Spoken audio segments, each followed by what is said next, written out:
Egia da kirolari jarraipen psikologikoa eramateak, errendimenduan edo beste gauzetan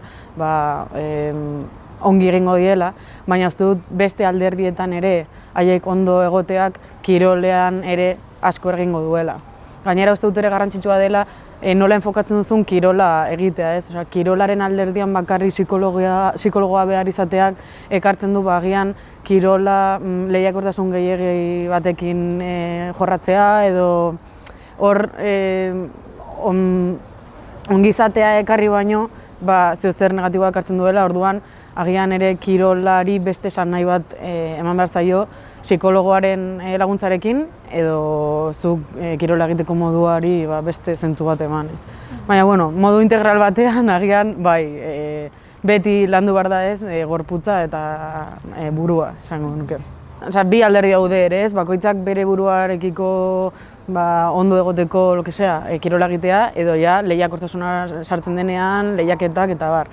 Hor faktore ezberdinak sartu daitezke ez, baina uste dut oso garrantzitsua dela bakoitzak bere buruarekiko konfiantza hori garatzea eta guk hasieran izan gaitezkeen ahots hori gero haien ahots propioa bihurtzea.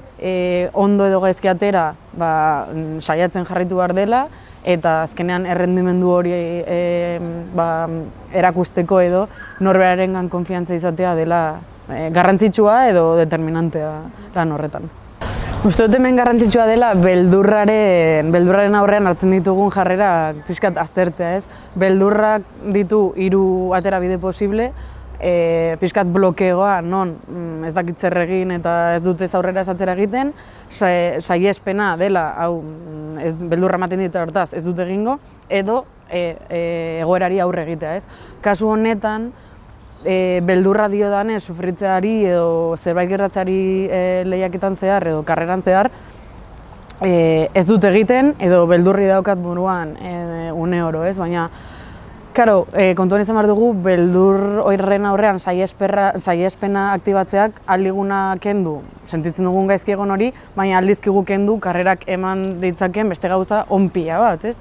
Orduan nire gomendia da animatzea, beldur horrekin gauzak egitea, bai kasu honetan korrika edo beste kasuetan beste jokaera askorekin beldur horrekin gauzak egitea. Uste dut begirada igo eta onditu egin behar dela ez, eta kontuan hartzea karrera hori nahiz eta momentu batean agian denbora bat lortzeko zen eta ikusten duzun ez duzula lortzen, aurrera begiratu ikusi zenbat jende dagoen zure inguruan, gainera da lasterketa bat non jendeak eramaten zaituen edo hori esaten duen jendeak ez, orduan bizkat frustrazio horri aurre egiteko begirada egotzea eta esatea, gutxienez hemen parte hartzen nago, denbora ez dut lortuko, baina ausartu naiz hau egitera eta bukatuko dut.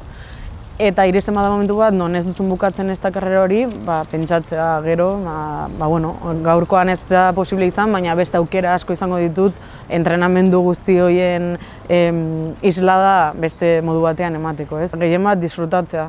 Denbora egin nahi duena, saiatzea horretan, baina ez badu lortzen jendearen artean joatea aurrera eta ondo pasatzea.